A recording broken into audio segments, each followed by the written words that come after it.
Now, hello there.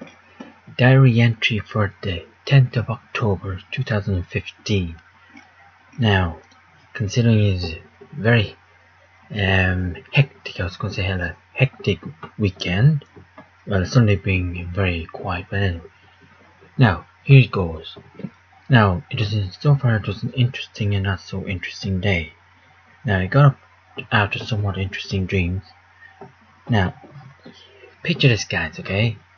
I'm on a plane to Italy. Oh, we never mentioned the exact word, but anyway, I'm on a plane to Italy with people, whoever they are, strangers, whatever, passengers, and there's a guy literally tied to the plane door. Okay, the door itself breaks off, and we the passengers have a mighty laugh. Now, what do you make of this? Who the actual guy is on the door who disappears, let's say? None other than Donald Trump, who is the Republican nominee for the U.S. presidential election 2016. Now, due to his policies and his racial intents, and we're not sure if he's homophobic or not, but whatever, he was ridiculed, i.e., hence my dream came out the way it did. So that could be weird. I had a great hearty laugh when I woke up. Another dream was a bit of a worry, though, in all fairness. My bike is in the way of my flatmate while he's on the way out, so he's going out somewhere. The flatmate himself is a splitting image of a friend I know, Andre Moya, who's from Italy. The south, I think, of Italy, I'm not sure, but anyway. He hikes it elsewhere, so he probably shows, or whatever, I don't know. And I suddenly think it's been stolen. However, a person in the treehouse basement, which is kind of weird, but anyway, whatever, is living there, and here I think it's a she knows about it, and she actually spots it, or she knows about it, and I actually spot it, because I'm going down the steps or whatever, I'm looking at it, or for it, and I spot it, and then I exclaim to her, it pays to have a tree house.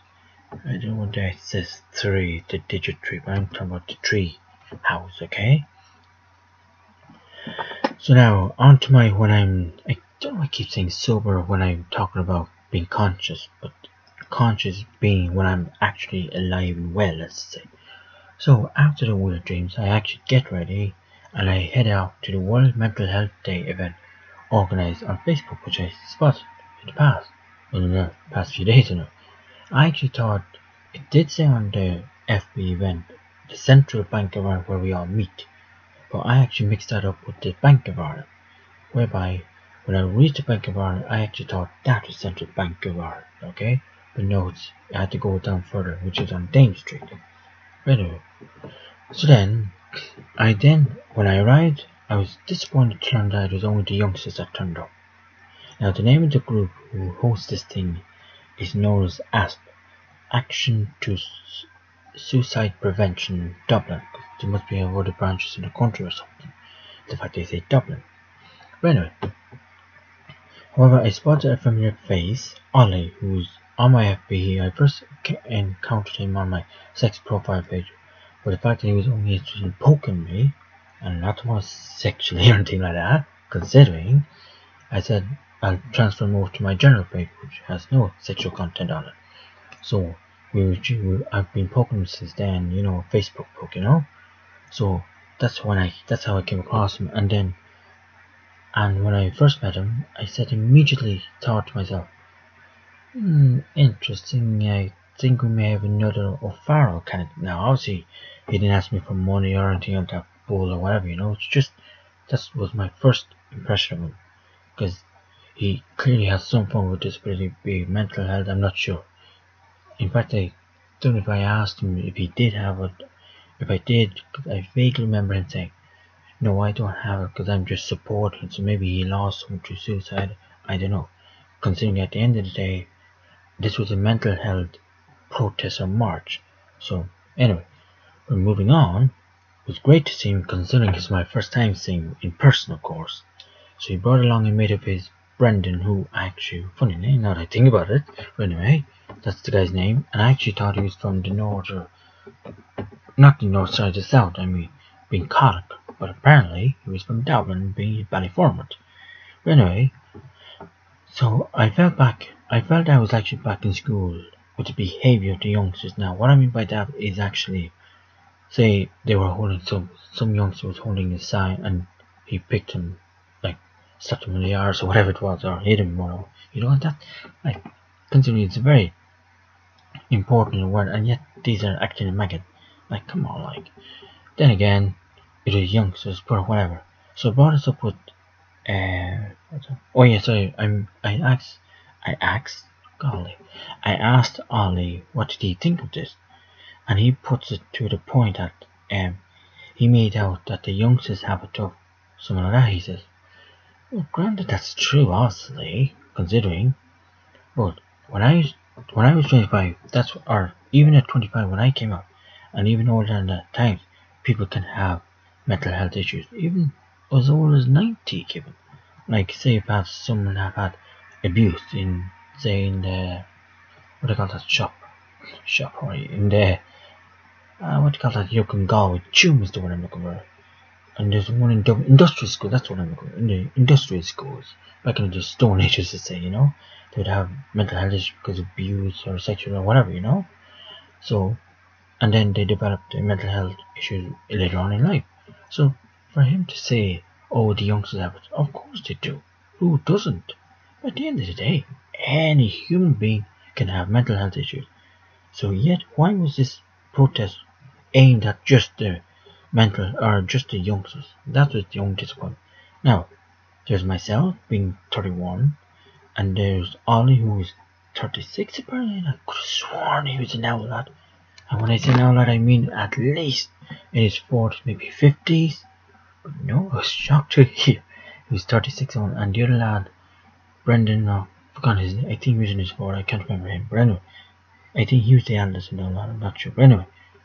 So then, moving on. So the layout was quite simple. They'd have the protest in question, or the march, whatever, and then after that we'd have the speech and or a few music, which was on the page, the event page. So then, this was the following route we took.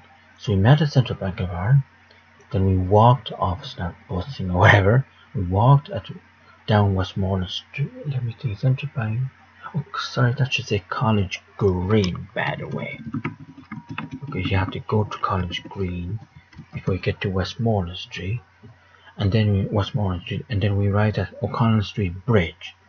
Now we stood a few minutes silence there, and then you obviously know what that means, I'm not going to explain it. And then we moved on to O'Connell Street, which then we went down to Parnell Square, and then we went around by Rotunda Hospital, which is a maternity hospital, which actually is being moved out to somewhere else in the country, well, in the city anyway, somewhere else. It's been moved out somewhere. And then we arrived at Gardens of Remembrance. Now, while I most enjoyed the march, which of course was somber, like, there's no laughing matter, like, it's a serious topic. Following were the chants: live hope, choose life. Okay, that was one chant. And then I think it said crap life, or I couldn't hear them properly. That's what I always find with these chants, that you can never hear them properly, even when the person at the beginning, or the one who says it first, you can never hear it properly. And even when the rest of the group is saying it, I can still never pick it up. That's what I'm trying to say. And then another chant was, what do we want? More beds. When do we want it? Now. More beds, I assume, meaning that in the likes of St. Vincent's Hospital, which is strange enough, I live beside it, which is a psychiatric hospital for the Dublin North, and I think for Dublin South, I think they go to I think St. James's Hospital for Dublin South, I'm not sure. Then, moving on, we had another chant thing, which I thought was very precise and very catchy, is the word I would say there. No ifs, no buts, no mental health cuts. Now, what we're referring to there is because there's a budget coming up for 2016 on Tuesday, which is, if you want to start being technicalities, tomorrow, Tuesday. And that's what we mean by no mental health cuts. Because in the past, the government of the day, we could call it, have actually been cutting down on mental health services, etc., etc. So then, when we arrived at Gardens of Remembrance, there was a few speeches and a few music notes. It was very emotional even. Even I got emotional by me eyes were to get very teary, whatever. Same thing. There was a lad about, I'd give him about late teens. I wouldn't even think he's even in his 20s. Cried his heart out. Likewise, there's a girl who was sitting down with her friend. And one thing that struck me though was the way the photographer, he actually literally had his camera and he was taking a picture of the girl crying. But I don't know. Maybe I thought it was a bit OTT. Given his job, I'd say he's probably trying to figure out, or not figure out, just trying to say, look, government, if you're going to be doing this to the people with mental health issues or whatever, this is your fault because you're making them cry because you keep going to their service, etc., etc. So I don't know. It depends on the person, the way they'd have to look at it, So now, okay. So again, you'd have to remember that these are very young kids who have been affected with mental health difficulties, or who know someone with mental health difficulties, etc., or even suicide, which is part of the whole thing, Now, one thing I was totally against, and I don't care this. My relative Ailish Doherty. I don't even know who I said that. But anyway, the one I went to last night, which I'll be coming up to very shortly. There was not even one cop around. No matter how small or big or whatever there is. Don't care. I was very surprised there was not one cop or guard around to help us with the traffic management. We actually, the organizer of the whole mental health protest, he had to go out, and he's only 16, give or take, and he had to go out literally as he was wanting to kill himself, kind of thing, and outside the car stopped, but still, and we had to do this the whole march, which I described the book, the route is what I'm looking for, and I found that peculiar and really annoying. So then the organizer had to do, oh yeah, I just said that, and it was fair play to him, in all fairness, but I don't know. So now, the reason I wrote down, I forgot to mention, because I had actually written down about what the night turned out to be, which is about my visit to Ailish, and no, obviously the hobby, but I actually completely forgot to write this bit. Right after the march, I went directly to collect my vegan t-shirt. So as you know from last week was vegan day. It was first Saturday. So yes, it would have been last Saturday. I was due to collect my vegan t-shirt so that I could wear it and post it on Facebook's event page for Vegan T-shirt Day. But because Edmund, who's the head of Vegan Ireland, he had told me that the person he was supposed to get it off did not pack it, something like that. He said, so I said, okay, whatever. So you couldn't do much. But anyway, this week I was delighted to say that I now have the t-shirt. So when I do get a chance, I will post you a picture of probably next month when I actually do what the thing, for the first World Vegan Day, or known as Dublin Veg Fest, and then secondly would be for the first Saturday I'll be wearing the thing for himself. So then I wanted to park this is kind of funny, kind of annoying more like. I wanted to park the bike, okay, at a pole near the stand where I was to collect the t-shirt for a stand for Ban for Farming, where Edmund and Evelyn, being the other woman, on a Saturday have a stand outside the shop, which is called Bernardo's. So then, however, with the Lewis Works, they actually put up these barriers now, which is kind of brand new now. So I was forced to continue on just opposite Trinity, or just past Trinity College.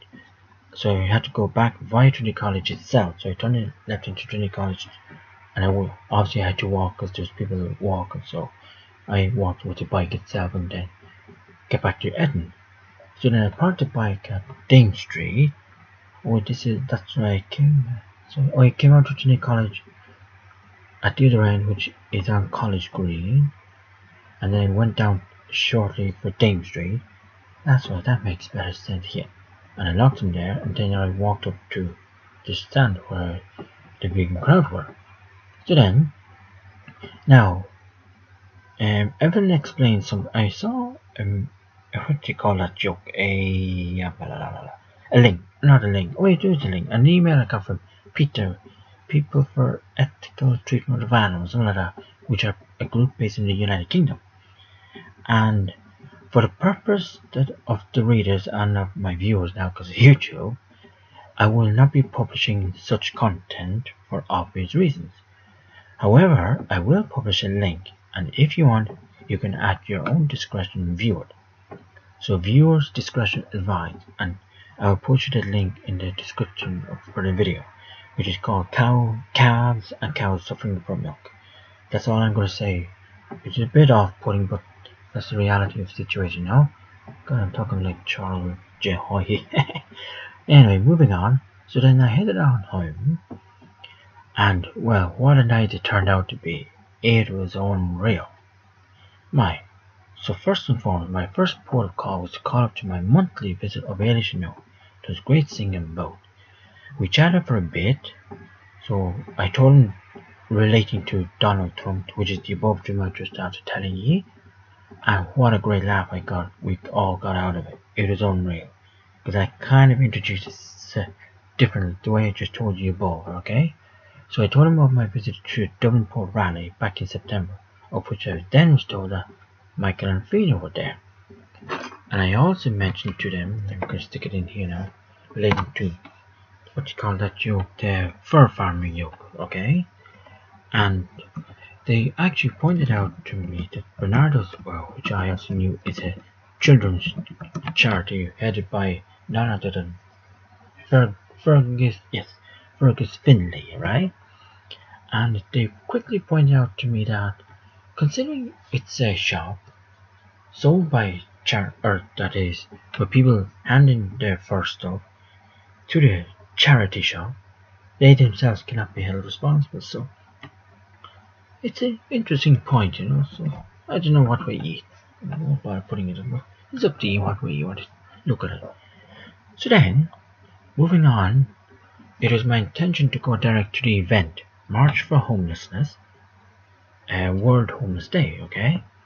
However, from Eilish and Noel. However, though, the bag that I put my blankets in, which was required obviously, I wasn't going to sleep. I was going to say for some reason. I wasn't going to go sleeping without anything, considering we were sleeping overnight, you see. So I brought my blanket, but the bag itself was ripping, so I headed back home and then head on to the event in question. And so, to the highlight of the week, as I said to my sister last night being Sunday, I was mostly looking forward to this for the whole past week. Okay?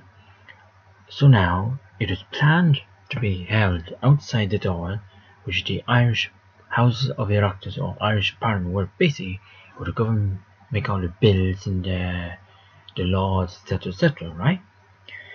Now, some slept, including myself, outside the Dáil. It was great atmosphere, and I ran into Barry, which is another friend of mine. It was great to see me. In fact, he came up to me and he didn't realize I was sleeping, or I was sleeping, I was there. But apparently, I don't know, he probably saw me uploading pictures or something with my hashtags, So when I arrived there was a lad, or as I said to Barry, a freak show. Now, what I mean by that is not because of the way he looked or whatever. I don't know whether he himself was really homeless, I doubt it. Or not homeless, I mean drunk, I should say, or whatever. But he was singing IRA songs and stuff that people could. He was drawing attention to himself, that's what I'm trying to say. And I was getting uncomfortable with him. So then, I said, just get me the hell out of here, Barry, Just move on, as I say, So Barry and I went over to the door there at the actual gate. So initially when I arrived, I sat myself down beside a woman, and there's a space where the cardboard box was, which I wasn't going to hear, but the woman warned me, I would stay away from that box, because he's a bit of a mental case, something like that, she said to me. So I said, obviously I was going to do exactly what she said, because I don't know the woman, so I said, okay, I had to pay heed to it. And however, she was right, because he was singing away, and then there was a bit of, what do you call that thing, and water we're not sure if it's really water, you catch my drift.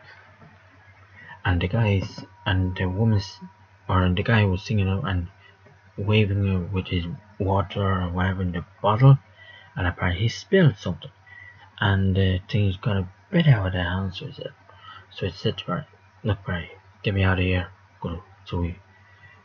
So then we moved from Mulder Street, which is up perpendicular, which I think means this. Let's see, can you see my thing? So that's what I think. So Mulder Street is here, Doyle is here, okay? Or Kildare Street for that matter. So then, get that name right. So then, afterwards so I moved over at the Doyle Aaron. Now, just obviously the whole place was packed because a lot of people turned out for this particular event, you know. So now, this is where I was located. Doyle is all along here, and then the National Library of Ireland is here, which is right beside it, okay?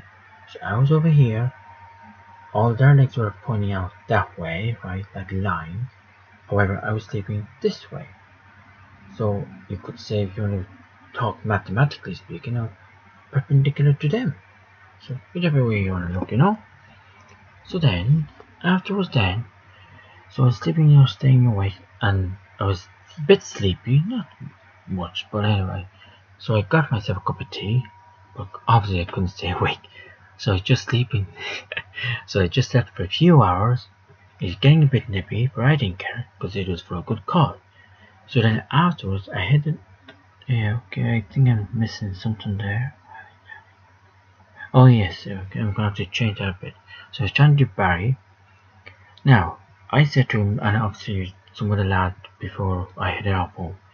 Now, what we were having when we were sleeping there, we were being treated like royalty, and allows now.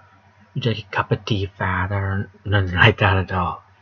Like, the real homes, what I'm trying to say, they don't get cups of teas, or I think they had stew or something like that. They don't get any of that crap, you know. Well, I obviously wasn't taking stew, because if my mom was sure there was meat inside and I'm a vegetarian, well, going to the vegan now, you know. So, simply put, what the real homeless people actually have to put up with, like weather, stigma. Some even died, such as, like, there's a guy who died last year opposite, actually exactly where we were initially at Motor Street there. Jonathan, no, God, I forgot his surname, but and then I only learned when I came back that there's a guy who actually died while we're actually having the sleep out. So it was unreal, like, it's that bad.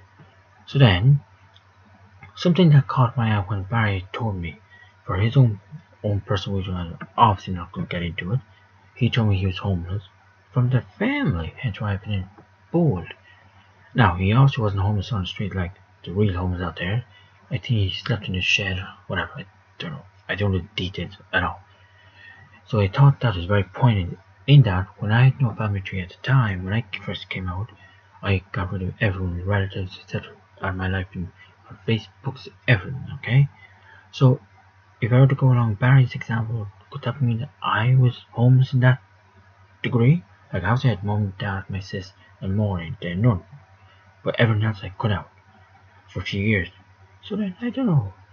But anyway, Christmas last year didn't help, you know. Anyway.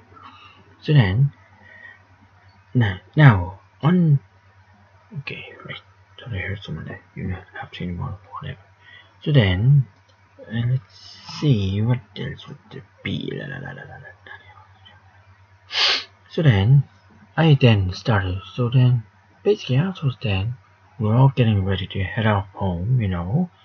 So, it was around 8 or so, while I was sleeping, there's this particular guy who was the organizer of the event, and I overheard him talking to someone else.